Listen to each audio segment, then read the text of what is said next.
Ah, sitôt, sitôt.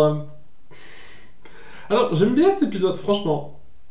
C'est juste que j'ai un petit peu peur sur comment ils vont tenir ce rythme. Le rythme n'est pas mauvais, en fait, je trouve que il est assez freiné pour ce qu'il y a à raconter à un certain degré. Mais 8 épisodes de plus, je sais pas exactement comment on va gérer ça. Je suis un petit peu, je suis un peu perplexe, on verra bien. En tout cas, il y a pas mal de choses qui sont intéressantes là-dedans. Même si j'avoue que le début, je suis un peu déçu qu'on ait traité assez vite la visite de Norman à Romero. Donc, ça commence sur la visite de Norman à Romero. Qui vient le voir et lui dit votre plan n'a pas trop marché, hein. Je suis content que vous vous inquiétiez pour moi, mais c'est pas la peine. Il s'envoie évidemment des accusations l'un l'autre. Romero le menace quasi directement après ça, ce qui fait que c'est une chance que ce soit pas un tant soit peu enregistré ou surveillé, ce genre de conversation lorsque on a un détenu, mais bon. Et donc, après cette scène d'ouverture d'à peine 2 minutes, vraiment dommage, je pense que ça aurait mérité ça aurait gagné à être plus long que ça. Romero est un tout petit peu frustré et va essayer de deviser un autre plan pour pouvoir se barrer plus vite. Parce qu'apparemment, faire tuer Norman, c'est pas marché. C'est ça que je leur dis, je me doutais que ça allait être ça. Il voulait juste mettre en place son meurtre. Et il a réussi à s'en tirer par la magie du scénar, Norman. Je suis désolé, c'est un peu ça quand même, hein. On va pas se le cacher. Et il va deviser donc un autre plan, c'est-à-dire mettre en scène, enfin plutôt mettre en place une bagarre entre lui et un autre détenu.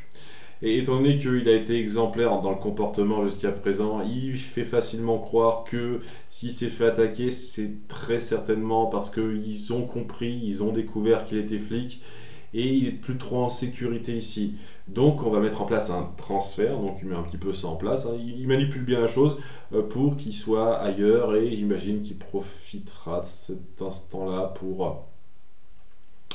pour se barrer ou autre chose. Bon, on verra. Pour l'instant, il met en place certains trucs.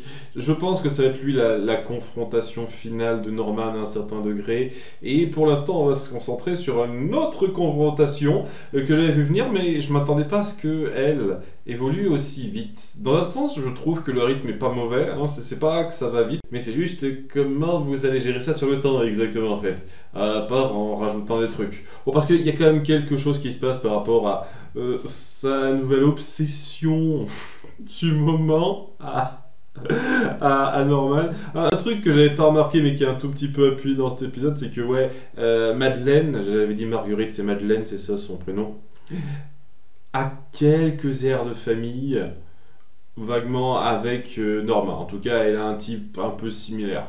Donc on essaye d'appuyer qu'il est à fond dans ce complexe de Deep en voulant se rapprocher d'une femme qui est similaire à sa mère. Ok, non, c'est logique, c'est logique. Bref, va y avoir un petit délire sur le fait qu'il est un peu obsédé par elle encore, même s'il essaye de se le cacher. Et elle est du genre à jouer courrier du cœur, puisque il y a une fille qui l'a aidé à faire la présentation internet de son commerce et elle voudrait bien la caser avec lui. Et puis c'est une fille jolie, gentille. Ah, vous êtes jolie et gentille vous aussi, ça devra bien passer. Donc lui, il est pas super joyeux, mais étant donné que ce sera une sorte de sortie entre couples, un certain degré, dire ouais, j'ai passé du temps avec vous, très bien. Et c'est là qu'elle fait la rencontre de son mari et le mec qu'on avait vu dans l'épisode précédent, qui se tapait une fille en catimini en louant une chambre du motel. Donc ouais, c'était pas juste anecdotique ce passage-là, c'était un petit peu important. Donc le mec s'appelle Sam, très vite ils se reconnaissent évidemment. Et d'ailleurs ce petit jeu entre eux où Sam viendra voir Norman pour lui dire écoutez, n'en parlez pas à ma femme, si j'apprends que vous ébruitez ce qui s'est passé, ça me dérangera pas de vous péter la gueule, en gros. Donc il essaye de pas trop s'immiscer, même si c'est clair et net qu'il le juge, il s'enverra même un peu des pics lors du dîner en question. Et lors du dîner en question d'ailleurs, va y avoir un espèce de jeu entre Norman et sa mère. Bon, déjà, Norman, on sent qu'il est clairement plus intéressé par Madeleine que par l'autre fille, qui, au passage, intellectuellement parlant, n'a pas l'air très recherché. On ressent vraiment cette vibe de sa part, ce qui fait que l'intéressera pas des masses. Mais voilà, on sent qu'il est intéressé un peu par elle, mais le sujet de sa mère viendra sur le tapis, ce qui mettra en avant un tout petit peu tout cette espèce de mécanisme pour faire revenir Norma au contrôle l'espace d'un moment, parce que on passera une fois de plus pas mal de temps sur Norman et ses petits délires avec Norma qui est morte alors qu'en fait il la voit en vrai. Et il y a même des mises en scène que je trouve très bizarres. Mais un peu drôle, je pense que c'est fait exprès, mais c'est quand même dingue de se dire qu'il va jusque dans ce détail-là, dans ses névroses, le gars. Il y a sa mère qui le coiffe au poteau, parce que bon, étant donné qu'elle est dans sa tête, et c'est exactement tout ce qu'il pense, qui a compris qu'il était parti voir Romero pour essayer de le menacer un peu et de le dissuader. T'as dissuadé de rien du tout, mec, mais bon, ok. Et dans sa tête, une fois de plus, il s'imagine Norma avoir encore des sentiments pour lui. Genre, ouais, c'est notre ennemi, mais je ressens un peu truc pour lui. Histoire de bien aller encore plus loin dans ses névroses sur le fait que cette jalousie envers Romero, elle n'est pas totalement terminée, vous voyez. Elle est même prise, donc, son hallucination de Norma, d'une envie de fumer alors que elle fumait pas trop avant. Et il y a même un truc très marrant là-dedans lorsqu'il lui dit fume pas, c'est pas bien, arrête. Lorsqu'il part en disant ne fume pas, on la voit commencer à prendre un paquet pour commencer à fumer alors qu'il quitte la maison. C'est-à-dire de dos quoi, il s'imagine de dos que sa mère est en train de faire ça. Je trouve ça à la fois hilarant et en même temps intéressant dans le complexe qui se fait, parce que c'est vraiment, ça va super loin quoi. Enfin bref, c'est juste avant qu'ils partent donc dans ce dîner à 4 où oui, il y a ces pics qui s'envoient. Le fait quand même que tout le monde est un peu désolé pour lui lorsqu'on évoque la mort de sa mère, ce qu'il fera sortir de table, aller aux toilettes pour se rincer un petit peu, et donc il s'imaginera que sa mère les a suivis en mode filature, et il s'imaginera tout un délire avec elle où il l'engueulera pour se cacher et tout et tout. Et donc la version donc fantasmée de sa mère s'imaginera que Norman l'aime moins, montre moins son affection pour elle. Et donc à cause de tout ça, elle finira par en avoir un peu marre et vouloir un petit peu plus s'affirmer, cette Norma, et c'est grâce à ça qu'elle prendra le contrôle du corps en allant se saouler un petit peu au bar et en rentrant pour s'habiller avec ses vêtements un petit peu typiques à la Norma. J'imagine que c'est pas la première fois que ça arrive, ça va de pair avec pas mal de ses absences qu'il a eues, étant donné qu'il les a notées dans l'épisode 1, mais ouais, c'est assez marrant la façon dont c'est montré. Je trouve que le mélange légèrement humoristique et psychologiquement perturbant est plutôt bien foutu là-dedans, vraiment. Et donc tout ça sera un petit peu en parallèle avec le retour de Caleb. Et oui, ça va être lui l'antagoniste. L'antagoniste du protagoniste méchant principal, on va dire, sur le coup du moment. Et ouais, il sera rentré. Au début, il essaiera directement d'aller au motel, après avoir dit au revoir dans un mot à Dylan. Dylan qui se sentira mal. On en parle rapidement, parce que je sais vraiment pas si on va vraiment poursuivre avec ces deux-là ou pas, ou si c'est la fin. Je sais pas, on verra. On sent cette espèce de besoin de la part d'Emma d'appuyer que leur enfant doit naître dans une histoire familiale sans grosse zone d'ombre pour l'ennuyer. Et avec eux, tout ira bien. Elle évoque même rapidement sa mère. C'est pas plus mal qu'elle soit pas là, même si elle n'aura pas de grand-mère. Mais ce qui est drôle là-dedans, c'est que ça appuie que Dylan garde quand même quelques secrets envers elle. Il ne lui a pas tout dit sur ce qu'il sait par rapport au destin de sa mère. Il n'est pas sûr à 100%, mais il a quand même de forts doutes que Norman a sans doute fait quelque chose, vous voyez. Et donc peut-être que ça va être le truc qui amènera la suite de leur rôle. Peut-être que c'est pas terminé pour eux. Bah, à nouveau, je le redis, je sais pas ce qui serait le mieux ou pas, parce que s'ils doivent être remis sur le tapis, il y a de fortes chances que ça se finisse mal pour l'un des deux, voire les deux. Mais bon, maintenant qu'ils ont un enfant, je sais pas, je pense qu'on essaiera de leur donner une happy end, malgré tout. Enfin, on verra, on verra. Bref, c'est surtout Caleb, sur qui on se centrera, qui retournera au motel, il essaiera un petit peu d'entrer de lui-même dans la maison, il verra personne. Heureusement, il n'a pas vu tout de suite en détail ce qu'il y avait à la cave. Et donc, alors qu'il n'y a personne, puisque c'était durant la période où Norman était allé voir Romero, il décide d'aller dans un autre hôtel et c'est là qu'il apprendra la mort de Norma. Il dit je suis là pour rendre visite à ma sœur, Norma Bates. Désolé de vous l'apprendre, monsieur, mais elle est morte. Suicide. Et on va montrer de façon assez forte comment il ressent ça, comment ça l'impacte.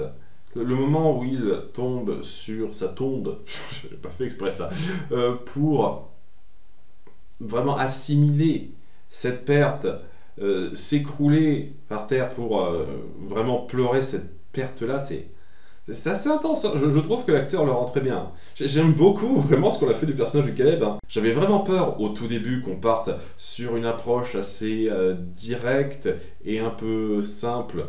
Du mal toxique entre guillemets, mais il a beaucoup de complexité le gars et j'aime beaucoup ça, vraiment.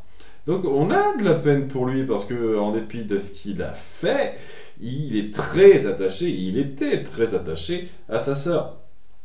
Et puisqu'on parle de personnages qui promettaient rien au départ, mais qui se sont prouvés plus complexes, Chick a un rôle un petit peu notable. On joue sur le fait que maintenant il s'est un peu rapproché de Norman, et il a fait pas mal de trucs avec lui durant cette ellipse d'environ 1 an et demi, comme on le dit, un truc comme ça, où il a pour habitude de venir le voir pour faire certains trucs, l'aider à réparer certains trucs aussi, et il lui propose même une idée lorsqu'il vient le voir, dans une mise en scène que je trouve très drôle aussi, parce que il s'imagine qu'il est en train de parler à sa mère, qui fait un truc, elle est en train d'apprendre des nouvelles langues rapidement. D'ailleurs, ça jouera un rôle plus tard lors du double rendez-vous, puisqu'il a quelques notions d'italien alors qu'elle apprenait l'italien entre autres, c'est assez marrant ça, mais il s'imagine qu'elle est là et qu'elle doit se cacher, alors que Chick arrive et donc il discute doucement, et Chick l'entend chuchoter doucement Norman. il croit qu'il est discret alors qu'il ne l'est pas du tout, et il pense qu'il doit cacher quelque chose alors qu'il n'a rien à cacher particulièrement. Enfin, s'il a un truc à cacher, mais bon, à moins qu'il insiste vraiment Chick pour aller voir une certaine pièce dans la cave, normalement ça va. Enfin bref, ouais, il rencontre Chick et Chick lui fait un peu part de ses problèmes, comme quoi plus ça va, moins ça va en termes financiers, et il a besoin de pognon, mais il propose une affaire qui est pas dégueulasse, d'utiliser les talents de taxidermie de Norman pour empailler des animaux qu'il aura trouvés, afin de pouvoir les exposer, les vendre et donc faire quelques petits bénéfices. Il a l'air plutôt partant. Je sais pas si ça ira beaucoup plus loin que ça quand on voit ce qui se passe à la toute fin de l'épisode, mais voilà, c'est intéressant de montrer que il y a une sorte d'attache qui s'est créée entre eux, un petit lien entre ces deux-là durant cette ellipse. Cool. Et je suis content que je n'ai pas oublié la dernière scène avec lui dans l'épisode final de la saison précédente. Et après ça, gros coup de hasard, ça fait longtemps qu'on n'y avait pas eu droit dans cette série, tiens, en allant dans un bar où on semble indiquer qu'il a l'air de comprendre ce qui se passe avec Norman. Et il écrit une sorte de petit roman ou je sais pas trop quoi, où il donne clairement l'impression qu'il a compris l'état d'esprit du gars. Il va tomber sur Caleb, qui s'est rendu là pour se saouler dans son chagrin, vous voyez. Et c'est quand même dingue, quoi. Bref, les hasards de la vie. Donc, il est content, il retrouve enfin le mec contre qui il voulait se manger. Le problème, c'est que il n'est pas au même niveau que lui. Donc, lorsqu'il vient le voir pour lui parler un petit peu en mal, c'est tout ce qu'il peut faire apparemment. Il n'y a pas de plan particulier outre ça. Il s'énerve vite, Caleb. Il comprend assez vite Chick qui vient d'apprendre la nouvelle sur sa sœur. D'ailleurs, oui, il lui fait comprendre qu'il sait ce qui s'est passé entre lui et sa sœur et comment est né Dylan, etc. Enfin bref. Et il fait bien savoir, Caleb, qu'il a de forts doutes sur le fait que c'est pas un suicide, mais très certainement Norman, le taré, parce qu'il a quand même eu l'occasion de le voir un petit peu à l'œuvre, qui a fait le coup. Et donc, en mode direct, il se rend là-bas pour en découdre avec lui.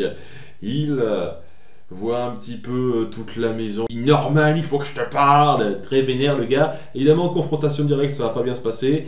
Mais coup de chat pour lui. Je sais pas exactement comment ça se goupille. J'imagine qu'il s'est bien caché à ce moment-là. Il va pas le voir dans toute la maison. Il va se rendre à la cave et à la fameuse pièce précise où il y a le cadavre empaillé de sa mère. Et donc, dans son état de surprise, elle, puisqu'il sera Norma à ce moment-là dans sa tête, va l'assommer avec une pelle ou un truc comme ça. Et le truc avec ça, c'est même pas la fin de l'épisode. La fin de l'épisode, c'est Chick qui est derrière lui encore, qui n'assomme pas Norma. Le gars, il est genre, j'observe, intéressant, et il lui dit, eh oui, vous avez vu la vérité, je n'étais pas morte. Comment Chick va jouer de ça, je ne sais pas trop. Alors, les choses évoluent de façon assez vite, mais c'est satisfaisant, le rythme n'est pas mauvais, vraiment. Je trouve qu'il est même dans le ton de ce qu'il a raconté pour bien faire ressentir la chose. Le truc avec ça, c'est que j'ai un petit peu peur que ça se résolve, l'épisode 3, pas mal de ces points-là. Je sais pas trop pour Chick, peut-être qu'on essaiera de le faire durer un peu, mais j'ai le sentiment que Caleb va mourir l'épisode suivant. Et c'est un peu dommage, je trouve que ça va vite, mais...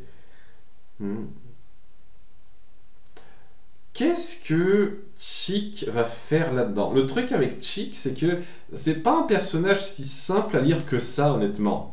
Et je suis un petit peu curieux de voir comment ils vont le gérer. Je vois pas exactement comment il va s'immiscer là-dedans. Et c'est très intéressant, c'est cool ça. Ça peut être mauvais, on verra bien par la suite, mais c'est cool ce que ça met en place.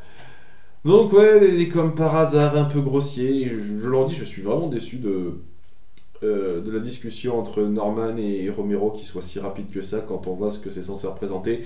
Mais au-delà de ça, c'est un épisode très solide. Pour l'instant, ça démarre plutôt bien cette saison 5. A bientôt pour l'épisode 3. Bye!